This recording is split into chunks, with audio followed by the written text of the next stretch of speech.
one of our representatives.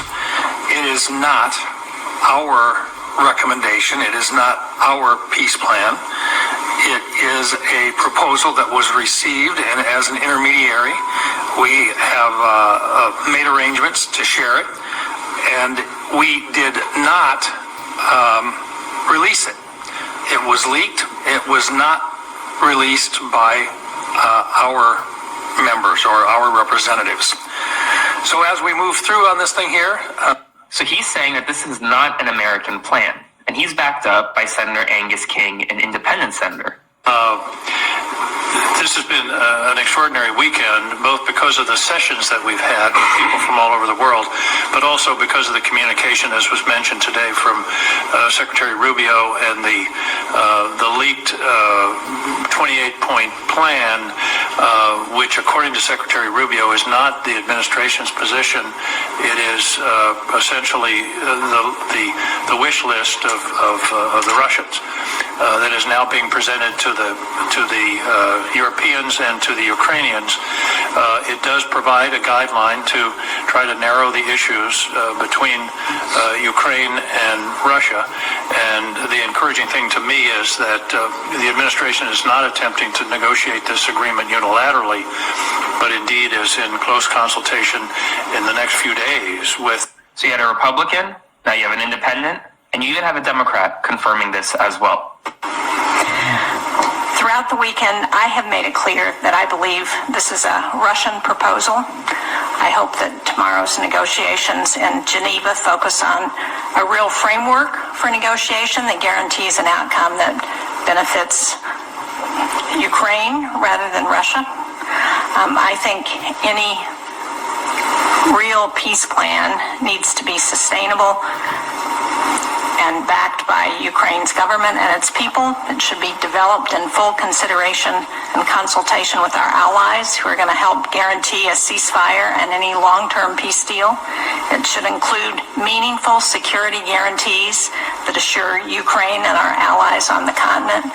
So that's a Democrat saying it. 3 senators, a Republican, an independent, and a Democrat, all saying Secretary Rubio told us this is a Russian plan. Okay? Let's look at this. This is Tommy Pigott, the deputy spokesperson for the State Department. This is blatantly false. As Secretary Rubio and the entire administration has consistently maintained, this plan was authored by the United States with input from both the Russians and the Ukrainians. There are several issues with the statement. First, he's calling all of these senators liars. He's saying they're all lying when Secretary Rubio told them it was not an American plan. Second, he's saying that this was authored by input from the Russians and Ukrainians. The Ukrainians had no input in this. In fact, they said that publicly. They did not author this 28-point peace plan because they would not give up territory to Russia, territory that Russia isn't even occupying. And well, it's caused chaos worldwide. Look at this from the Prime Minister of Poland this morning. He doesn't know what to do. Together with the leaders of Europe, Canada, and Japan, we have declared our readiness to work on the 28-point plan despite some reservations. However, before we start our work, it would be good to know for sure who is the author of the plan and where was it created. And as one Republican, Don Bacon, in the United States said, some people better get fired on Monday for the gross buffoonery we just witnessed over the last 4 days. This hurt our country and undermined our alliances and encouraged our adversaries. This is the biggest foreign policy scandal that we have seen in recent memory. We have major news right now. So this is a tough one to talk about. I don't see any way around it. And let me apologize in advance to those white men who I am acquainted with and respect and love, but you've got to speak what's true. Pedophilia, victimizing of people who you have power over. In this case, the victimizing of children who you have power over. Has anyone noticed that in every arena, it is rich white men who dominate the field? You know, so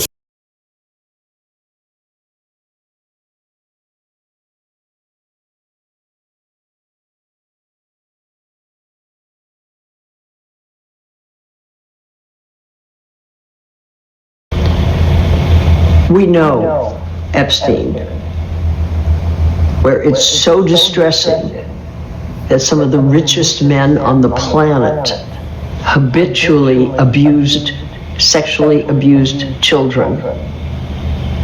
S8, I think I'm supposed to say, children. And they were tied together in secrecy, in keeping each other's secrets for decades. They were tied together financially. I think it was, if you deal with me financially and you become independent or become intertwined, you're less likely to ever reveal anything about the things we've been doing in the dark. The same sort of ethic is true in churches, the Catholic Church, which for beyond decades said. And they constantly get these other countries bringing them here, giving them free apartments and welfare.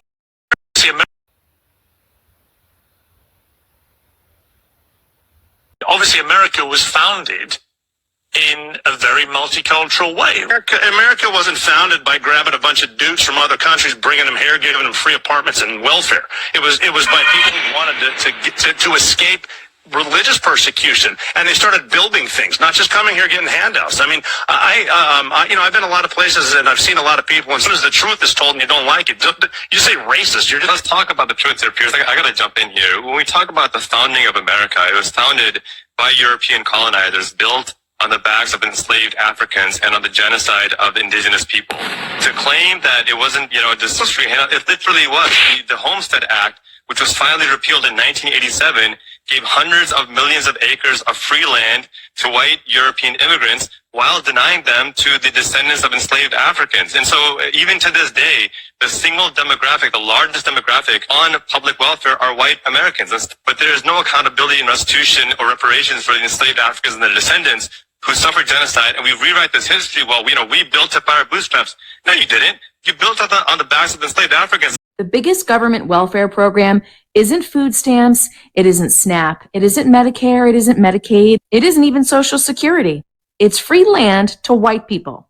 It was called the Homestead Act. Come, let's do our homework. What were the Homestead Acts? They were a series of acts from the federal government in the United States meant to encourage settlement of the plains areas and the Wild West, because we all know in Colonialism 101, the first step is to acquire land. The second step is to occupy it. So just because you made the Louisiana Purchase and you officially own all of this land, if your people aren't on it, then how is it really yours? This moment in American history is often romanticized in shows like Little House on the Prairie, Godless, Dr. Quinn, Medicine Woman, and of course in favorite films like Dances with Wolves. Now, there were 4 major Homestead Acts. The first one was the Donation Land Claim Act of 1850. Now, this happened right after the United States got a lot of land from the Mexican-American War. The second one was the Homestead Act of 1862. This was right after the southern states seceded from the Union, and President Lincoln signed this act into law, encouraging people to settle land out west, particularly the Plains states. The Homestead Act of 1862 was responsible for the biggest expansion of settlement in the United States. Then, of course, we had the 40 acres and a mule deal of 1865, which was meant to be reparations, and interestingly enough, this is the only one that did not benefit white people, and it's the only one that was rescinded. Isn't that curious? Then, of course, you have the Southern Homestead Act of 1866, and we'll get into that in a minute. Now, the first one, the Donation Land Claim Act of 1850. It was meant to encourage people from the eastern United States to head west and settle this parcel of land up here called the Oregon Territory. It granted people 320 acres per person. And if you were a couple, it would give you up to 640 acres. It's a huge bit of land. It was offered to white settlers only, specifically. So if you were black or indigenous, you were not involved with this deal at all. And of course, one of the biggest downfalls of this was it encroached on native lands. So even though this territory was officially the United States at this point, nobody was out here. This was just the Wild West. So this was native tribes living their lives. And as white people started moving over from the east out to the west, taking over, encroaching on people that were already living there and didn't care if Spain sold land to the Americas on paper because that was their home. One thing it did allow finally was for women to be landowners, but it was repealed in 1855. Now in 1862, we have the Homestead Act. This, interestingly enough, was championed by Andrew Johnson when he was in the Senate. Then he came on to be Lincoln's vice president, and it was signed by Lincoln in 1862. It offered you 160 acres of land, free and clear, if you could improve it. So you had to live on the land, farm it, and stay there, improve it for 5 years. This is covered in Little House on the Prairie. That's what they were doing. It encouraged you to move to the Plains states, sort of the middle of the country, and set up farms. It was meant to encourage the poor to middle class individual farm. But of course, most people couldn't even afford to get started because you needed gear, you needed a wagon, you needed horses, you needed a plow, you needed all of this stuff to even work the land and build a home. You needed lumber, you needed stuff, you needed support, infrastructure, and capital to get started. And of course, it became a hotbed for fraud. So all these poor people couldn't bother to get started. They just didn't even know how to approach any of this. It's like being dropped into the wilderness. It's like a game of Survivor. Okay, go. Most people couldn't pull it off. So what happened? Miners, mining companies, lumber companies, railroads came in and took advantage of this deal and set up shop. However, it was the greatest expansion of individual land ownership in this country, and it was mostly taken advantage of by white people. 93 million American citizens are considered direct descendants of homesteaders that are still alive today. That's almost 1 out of 3 American citizens are a beneficiary of this generational wealth that came from the practice of homesteading. Then, of course, is the 40 acres and a mule deal of 1865. It was never officially an act from Congress because it was rescinded by Andrew Johnson, the exact same guy that championed the Homestead Act of 1862. Suddenly, when it came to giving land to black people, he killed it. Isn't that interesting? He intended to make it a law, but he was assassinated before he could. And it granted small plots of land on seized Confederate plantations here on the south shore of the eastern seaboard. This is prime real estate. This was a very specific bit of land that was included in the 40 acres and a mule deal. The plots were specifically marked for formerly enslaved people, and it was considered payment or reparations for the service of over 200,000 black soldiers who fought for the Union to defeat the Confederacy. So this was a deal specifically just for black people. White people need not apply. And it was the one that was killed.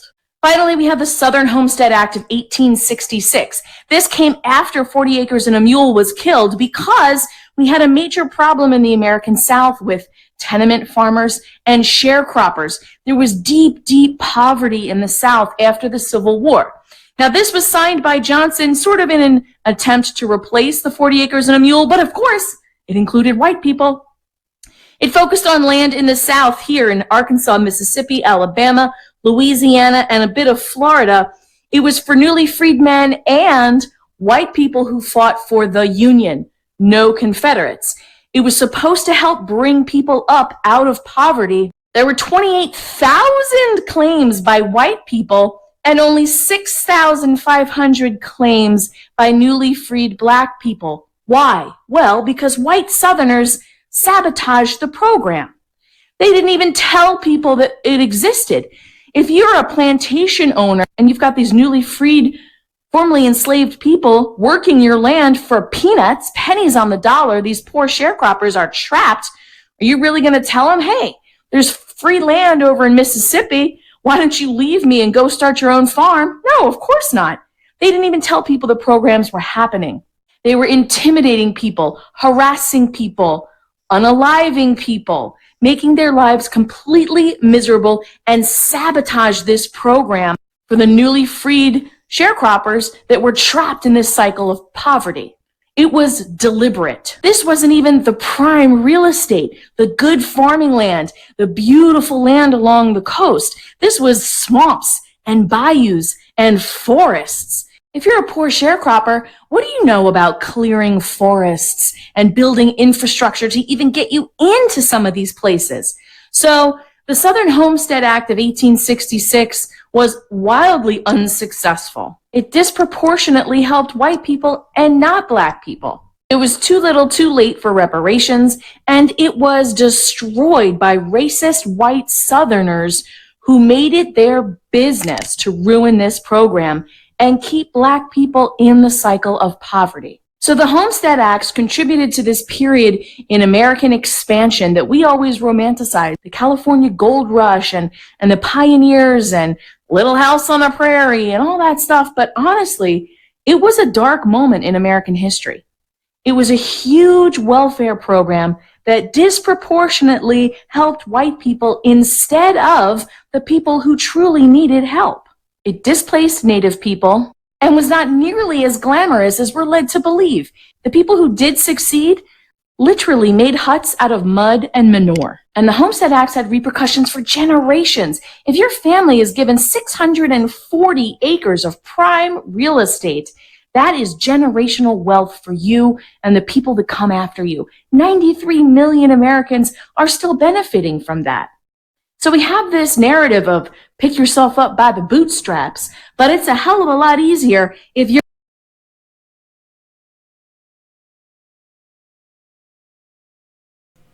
All right, shalom, shalom, Israel. First and foremost, I want to give all honor, glory, and praise unto Yahawah, BaHashem, YAHAWASHI, BaHashem, Rakwakwadah.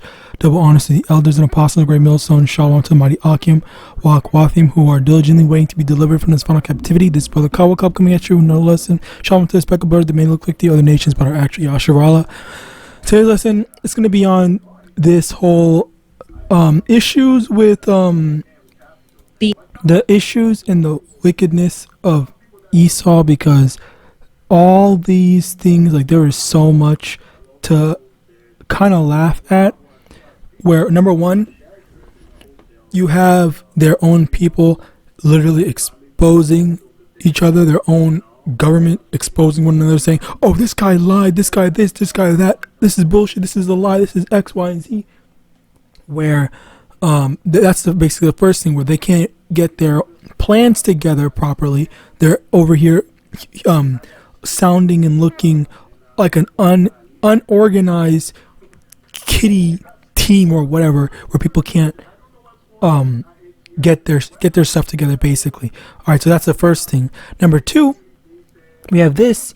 I think that this basically, now obviously she's talking about a certain thing, yes, but I really want to expand it, not just to that, but also to just in general how Esau acts. And basically what that means is, in general, Esau does like to abuse his power and, you know, take advantage of people that are incapable of defending themselves. Hence, you have slavery and all the wickedness that they did, where, and not just the wickedness, but stuff in general, where, say for example, if something happens to someone, it's always the victim's fault when it comes to Esau, rather, and except for if Esau is the victim. If Esau is the victim, he expects sympathy, but let Esau be the aggressor, then okay, well, just be nice,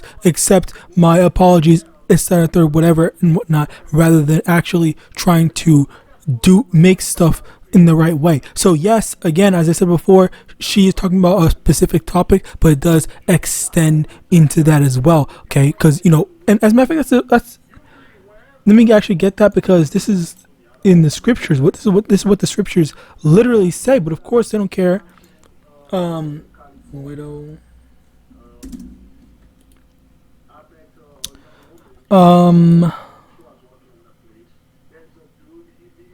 I'm trying to remember what was the.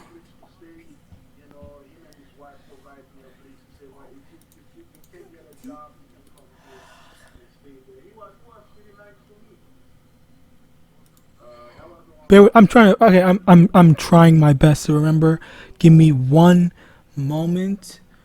What's the term? I'm looking for a specific term. It's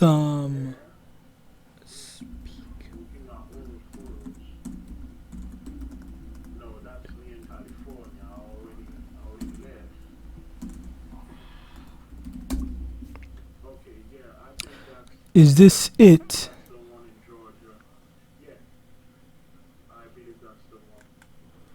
Maybe I think this is it. James.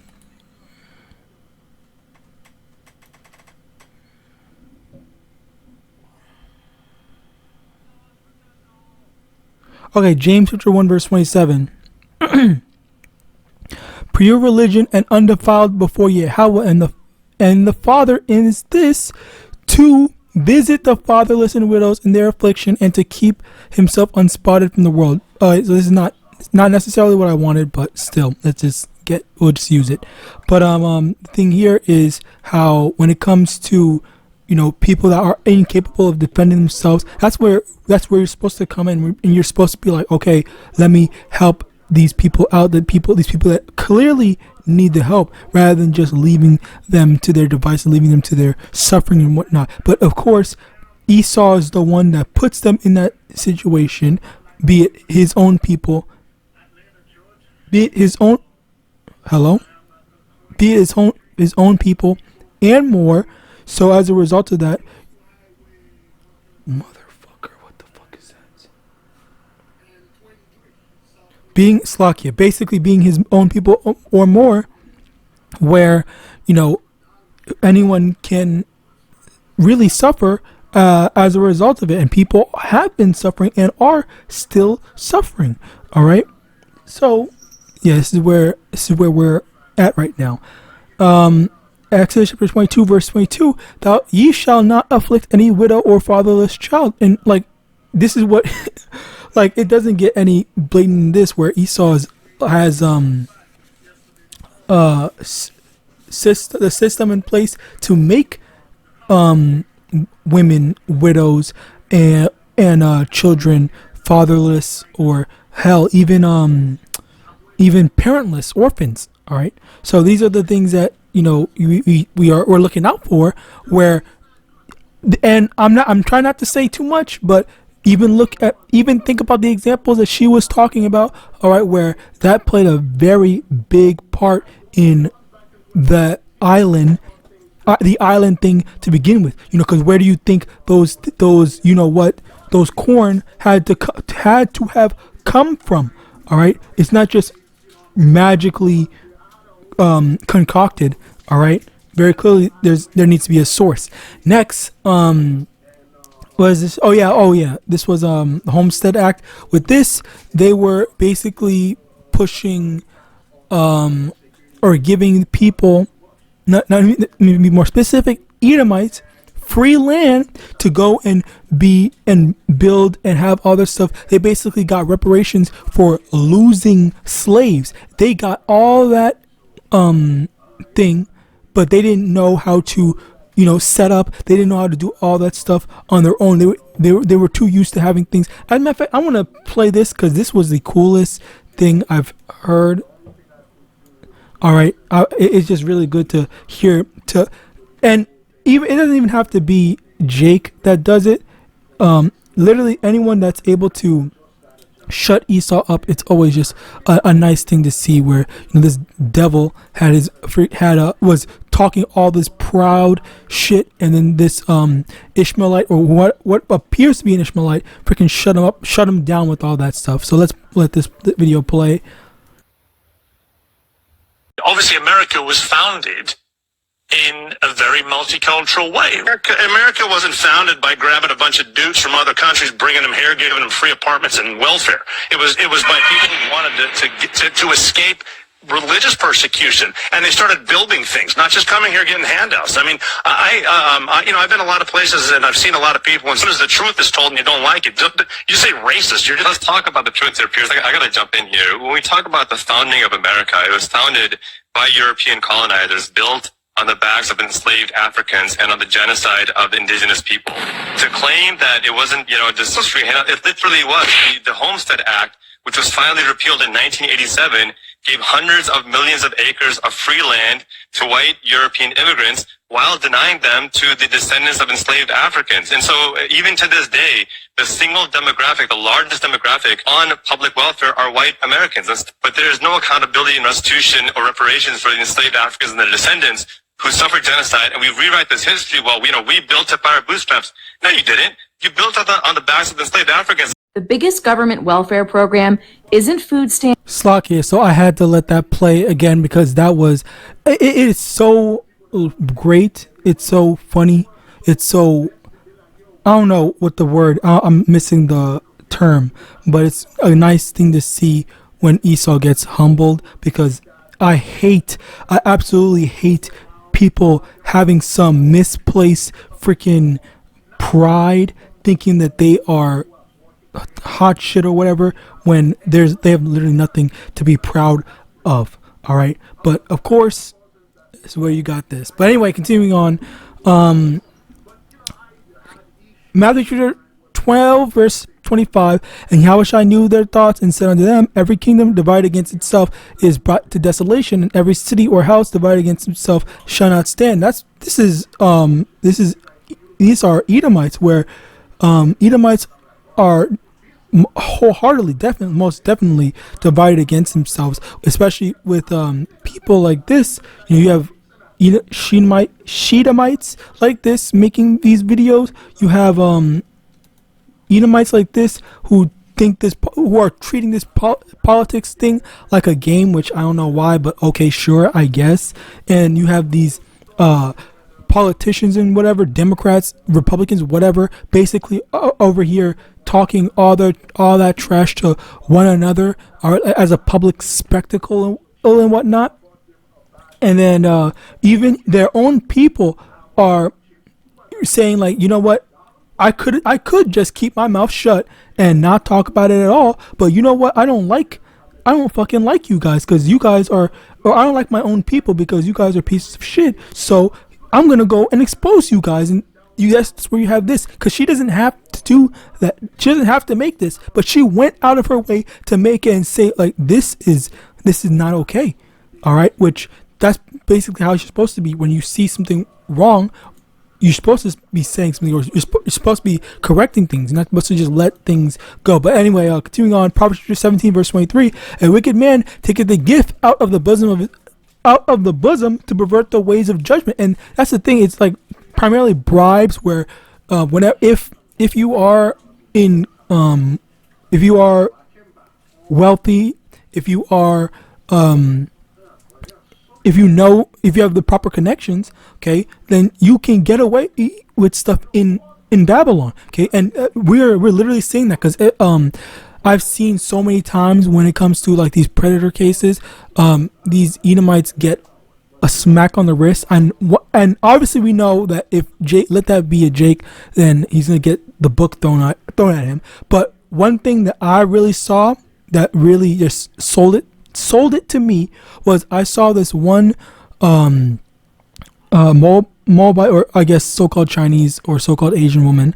She had gotten arrested for some of those kiddie things or whatever with a boy, and then what happened was, I think she got like 30 years or something like that. And then while obviously, like, yeah, sure, okay, that's illegal, fine, sure, but like, wow, it surprises me that they're treating her as if she is a so-called black person and stuff like that, where in actuality, it's not necessarily that they're treating them like a so-called black person. It's just that, well, these privileges don't extend to you. These privileges are only reserved for Edomites, and that's basically it. It's not necessarily, because, I mean, of course, some people might say, well, because it's a woman, we're gonna be less harsh or whatever bullshit that they might say, you can say that.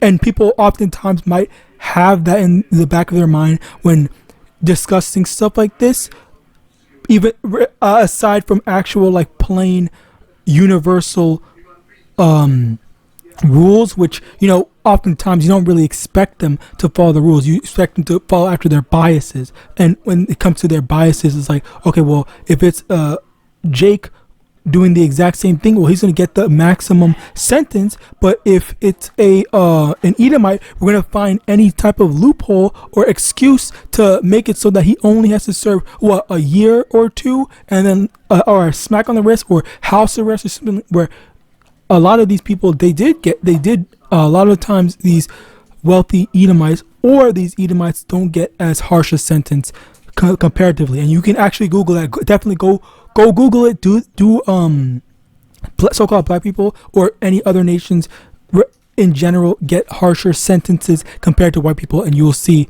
or maybe just so-called black people compared to white people, so-called white people. Anyway, continuing on, Psalm 73 verse 3, for I was envious at the foolish when I saw the prosperity of the wicked. So yes, the wicked are prospering right now, and we're seeing who that is right now.